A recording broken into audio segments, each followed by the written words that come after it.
Hola a todos. Decidí grabar este video de la ayudantía nuevamente porque hoy día tuve problemas al cerrar Zoom. No se convirtió el video. Espero que este sí se convierta. Y bueno, igual durante la ayudantía tuve unos problemas con esta pizarra que se quedó pegada o se le hacía zoom y no pudo ser tan fluida. Así que decidí grabarlo esto de nuevo para que ustedes puedan revisarlo cuando estimen conveniente y tengan así un respaldo, no solo el Excel que ya subí a Aula. En cuanto a lo que se vio en la ayudantía de hoy, básicamente fue una analogía entre lo que se hizo para el gas, ahora se aplica también para el líquido, em, lo que es Gibbs en exceso para determinar una expresión para los gamma, que es el coeficiente de actividad, y que existen diversos métodos para expresar el Gibbs de exceso. Uno de ellos es Margules. Entonces, sea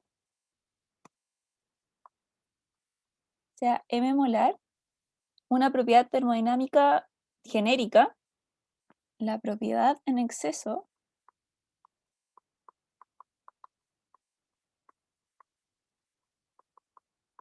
va a ser M molar en exceso de M molar menos el ideal. Esto porque el exceso básicamente es para cuantificar el alejamiento del comportamiento ideal. Y es cuando también aparece el coeficiente de actividad del componente I, que sería gamma I. Y de esta forma, el coeficiente de actividad va a ser el parámetro que se utiliza para estimar el alejamiento del comportamiento ideal, que en líquidos va a ser la solución de Lewis Randall. Entonces, si uno hace esta analogía, se tiene el estado, gas y líquido. La referencia para gas es el gas ideal y el líquido es la solución ideal. Eso por Lewis Randall. La medición de ese alejamiento. En gas se utilizaba las propiedades residuales y en líquidos va a ser la propiedad en exceso. Ahora, la corrección en gases, si recuerdan, se hacía con el phi.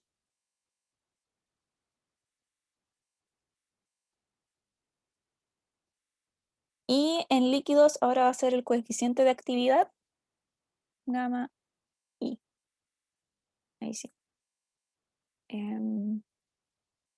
Ahora, cuando se habla de Gibbs en exceso, se tiene la siguiente relación, que es RT de logaritmo natural de gamma I igual a la parcial molar de Gibbs en exceso.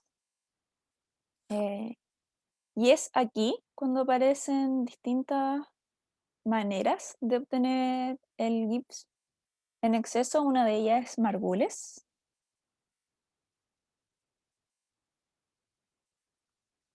que es la más simple de todas para determinar coeficientes de actividad. Esto porque el Gibbs molar de exceso es A por X1 y por X2. Y esta expresión también la pueden encontrar como Gibbs en exceso molar RT de A X1 por X2, donde la diferencia entre estas va a ser las unidades de A. En la segunda expresión, A es adimensional. Y en la primera, el A va a tener las unidades del Gibbs molar en exceso.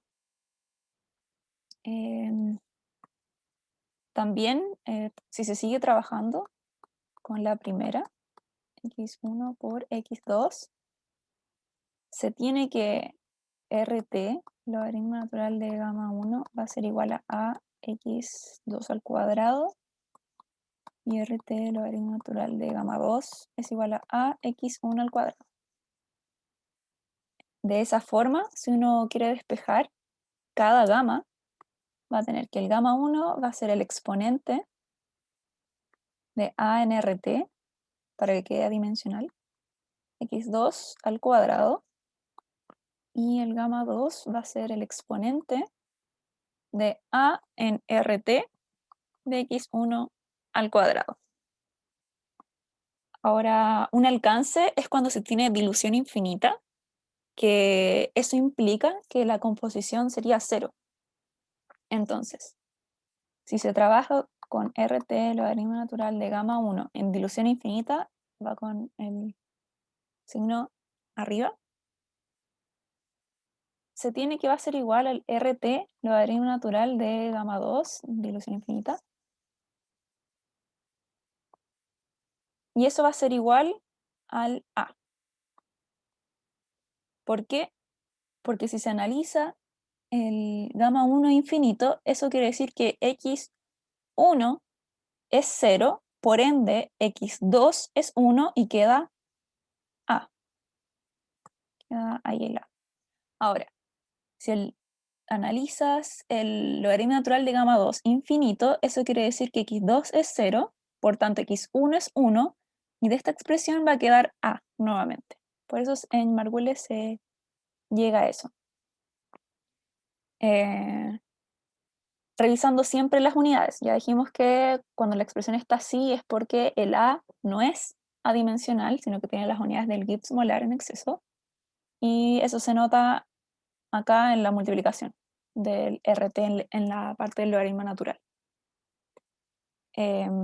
Otra cosa importante nombrar de Margules es que es un modelo simétrico y se utiliza cuando hay pequeñas desviaciones desde el comportamiento ideal.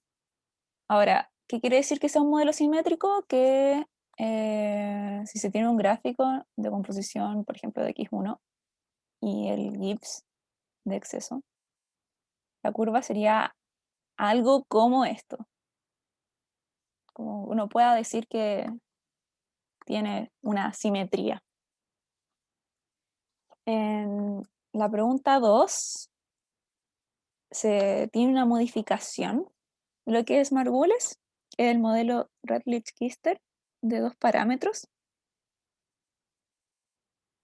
Y se presenta, por ejemplo, una forma más o menos como así,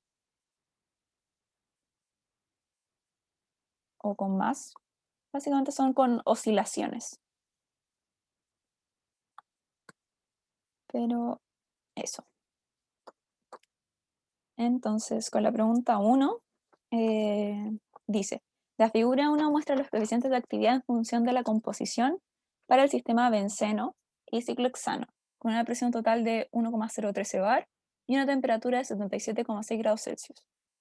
En la 1.1, piden demostrar que la mezcla presenta azeótropo y señales si las desviaciones positivas o negativas. La 1.2 piden calcular los coeficientes de actividad para cada compuesto en la composición de azeótropo. Y muestran ese gráfico.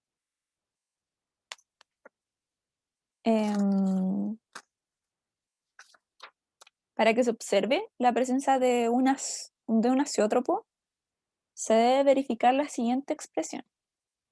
Entonces, se debe cumplir una de estas. 1 partido en el gamma, en este caso del ciclohexano diluido, o eso va a lo infinito, va a ser mayor o menor de la presión 2 de saturación en la presión 1 de saturación, y el gamma del benceno diluido. Eso va a indicar el signo de la flecha si es desviación positiva o negativa. Como dije anteriormente, cuando los gamas son diluidos es porque la composición es cero. Entonces, en los gráficos, los gamma infinitos se van a encontrar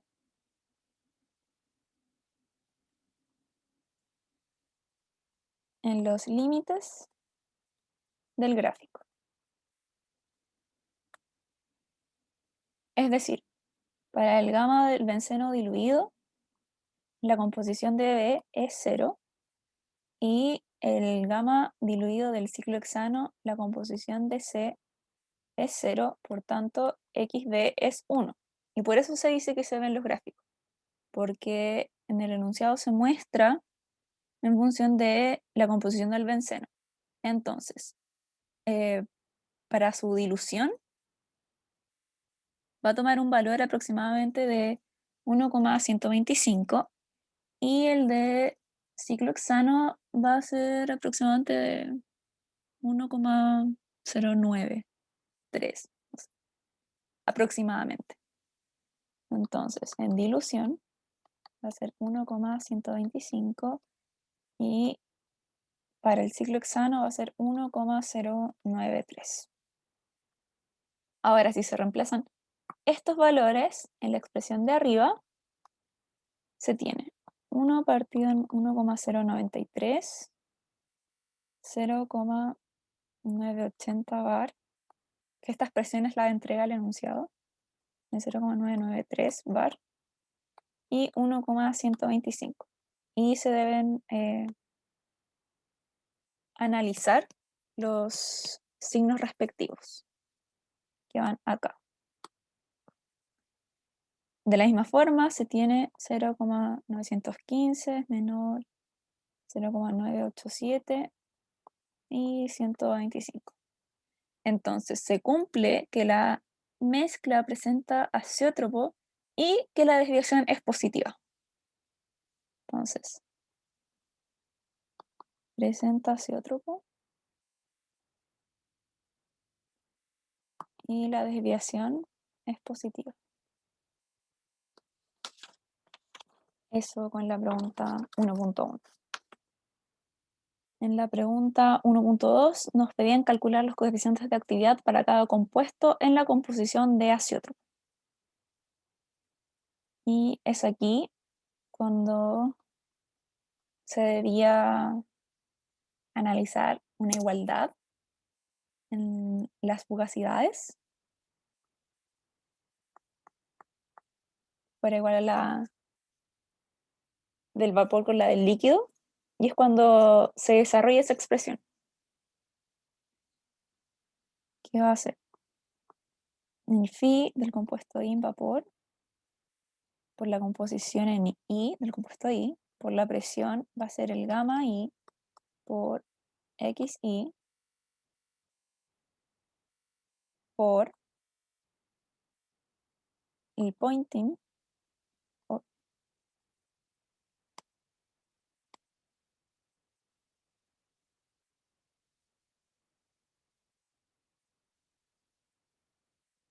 por el pointing y por el phi de saturación y la presión de saturación.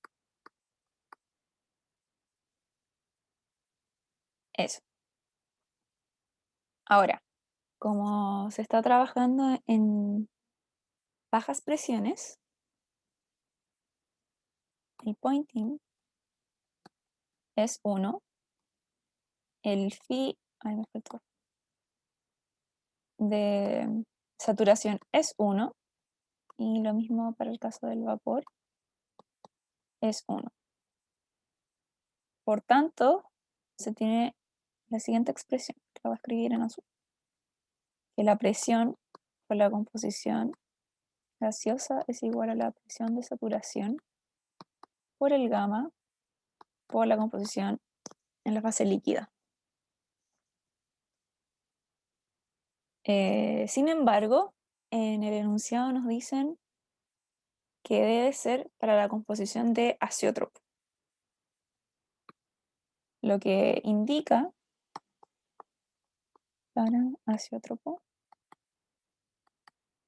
que el X sub I es igual al I sub I. Entonces, de la expresión en azul se van y va a quedar que el gamma, en este caso, de cada compuesto, va a ser la presión en la presión de saturación. De esa forma, para el benceno, el gamma del benceno va a ser 1,013 bar en 0,993 bar y eso da 1,020.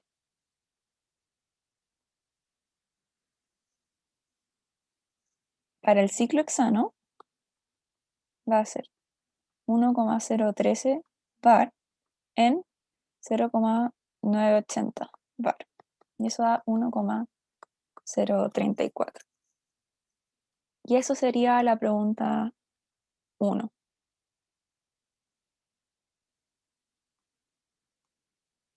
En la pregunta 2 nos dicen que en la tabla 1 se recopiló información experimental para un sistema binario y los autores de esa investigación dicen que se recomienda utilizar un modelo para la energía libre de Gibbs modificado al de Margules, este es el de Redlich-Kister, para dos parámetros, o sea, A y B,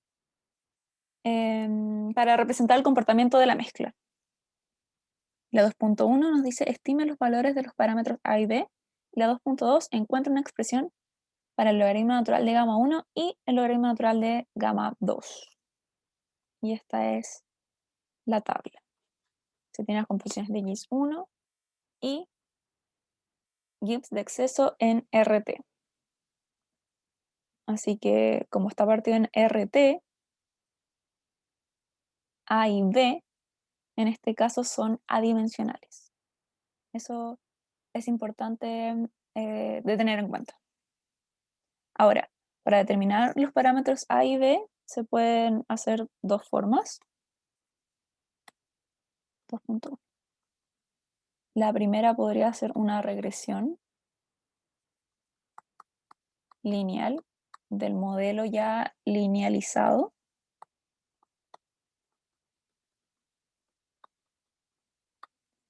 Y la segunda, ocupar Solver.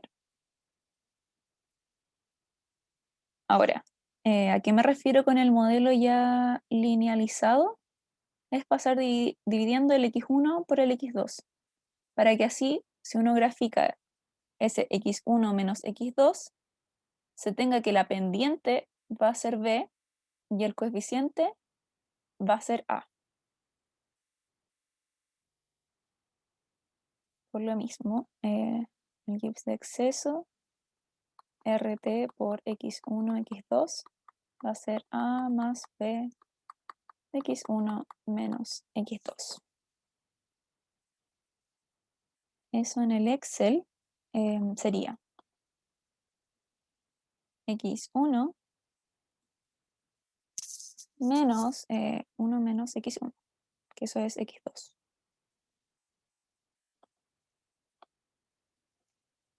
Y el caso de Gibbs, bueno, esto es molar, pero en el Excel no me dejó ahora hacer ese símbolo, pero es molar.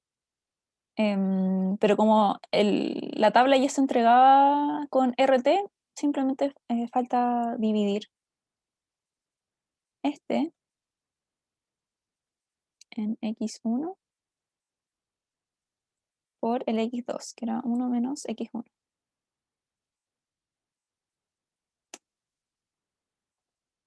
Otra cosa importante es que los extremos, es decir, este y este, no se toman al graficar. Así que insertar en gráfico.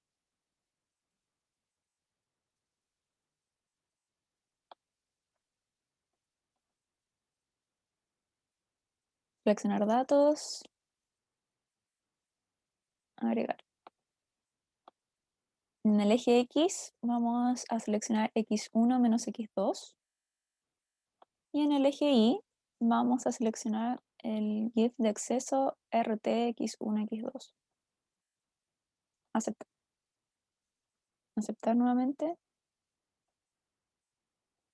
Y aquí para hacer la regresión lineal, agregar línea de tendencia, lineal, ahí ya está seleccionado, está predeterminado. Y presentar ecuación en el gráfico.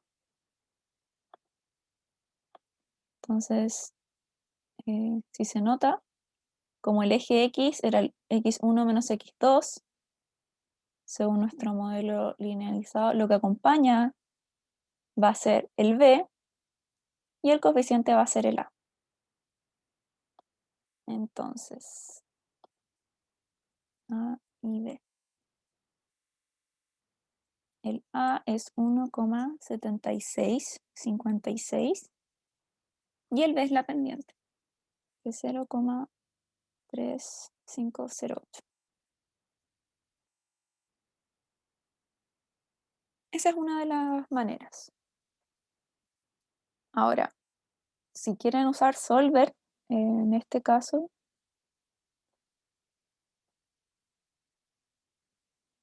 van a copiar los datos de la tabla 1.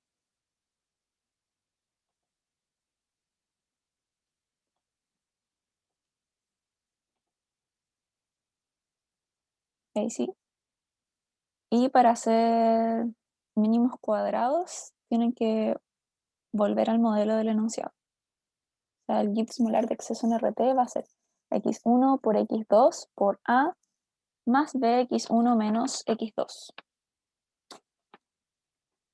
Así que voy a agregar una columna de x2 para simplificarlo la fórmula. Eso va a ser 1 menos el x1.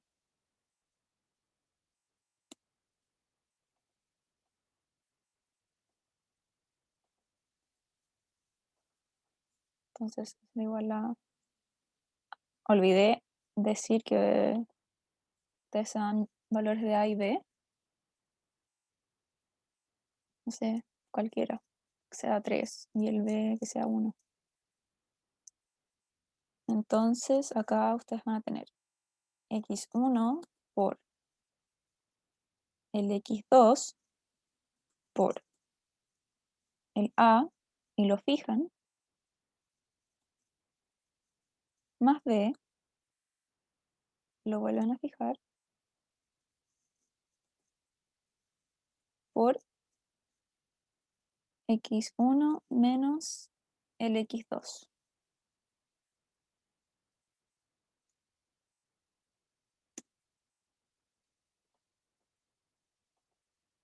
Entonces lo arrastran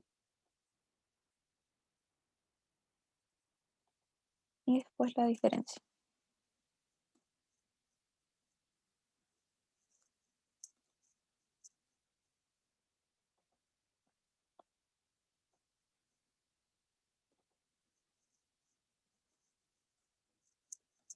Luego la suma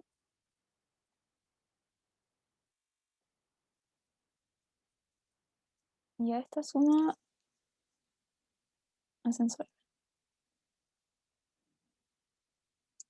Minimizar cambiando las celdas de variables que son el a y el b. Resolver, aceptar. Y con dos cifras, no, con tres, da igual. ¿Dónde está? Ya, sí, son muy similares. Eso sobre las formas de obtener A y B, que en este caso son adimensionales, que como dijimos, está el Gibbs en exceso ya dividido en RT. Ahora con la pregunta 2.2, piden encontrar una expresión para el logaritmo natural de gamma 1 y logaritmo natural de gamma 2.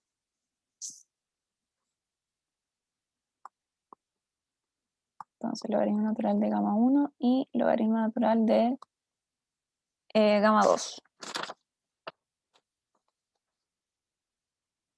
Como está más arriba,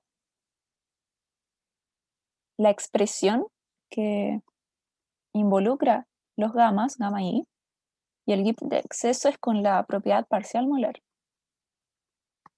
En exceso en RT.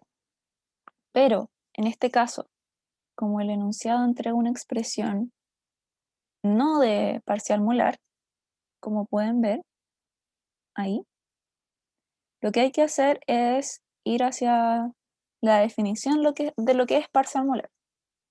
Es decir, esta expresión que voy a encerrar en azul va a pasar a ser ahora un logaritmo natural de gamma del compuesto I igual a la derivada de n, que son moles, de Gibbs, ahí en exceso, eso en los moles de I, en RT. Y así se puede relacionar con lo que entregaba el enunciado, que era Gibbs en exceso, RT de X1, X2, de A más B, de X1 menos X2. Sí, eso.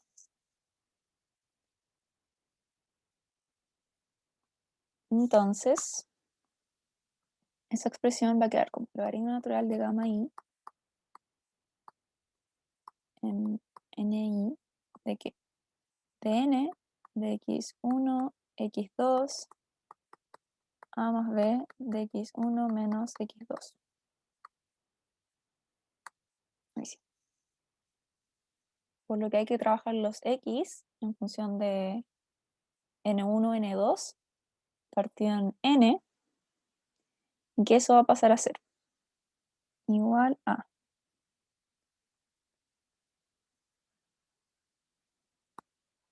para el compuesto I de,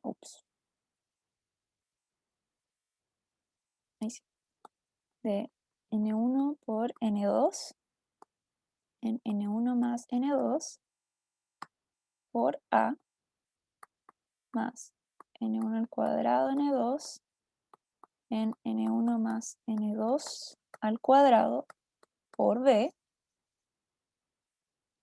y menos n1 n2 al cuadrado en n1 más n2 al cuadrado también por b. Entonces ahora falta hacer la derivada, que va a ser con regla de la cadena, y para el caso del compuesto 1, es decir, el logaritmo natural de gamma 1, eso va a ser a por n2 por el denominador sin derivar menos a del numerador sin derivar por la derivada del numerador, o sea, del denominador, y el denominador ahora al cuadrado.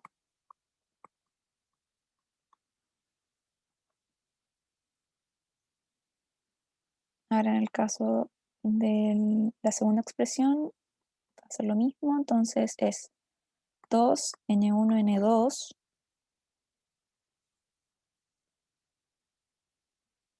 por n1 más n2 al cuadrado por b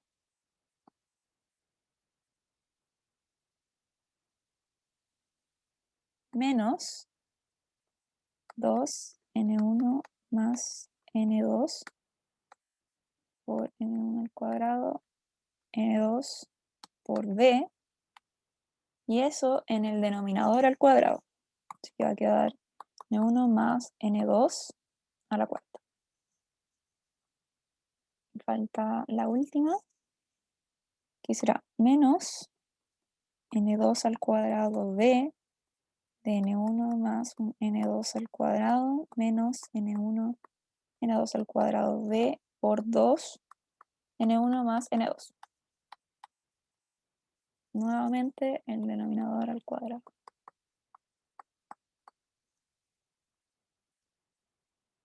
Eso con la derivada. Ahora, de forma análoga, la derivada para el gamma 2 va a ser a n1 por n1 más n2 menos a n1 por n2 en n1 más n2 al cuadrado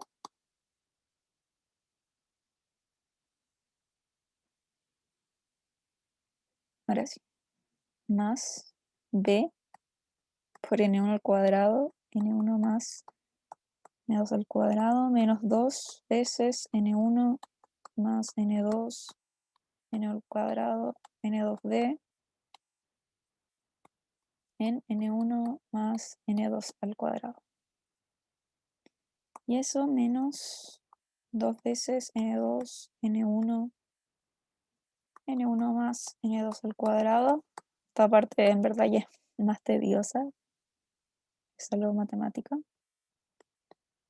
N1 más n2.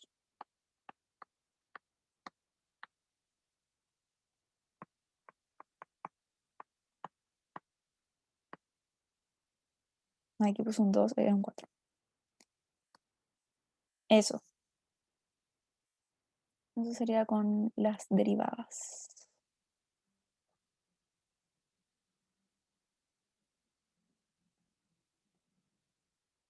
Si tienen cualquier duda, me pueden escribir al correo o donde estén conveniente.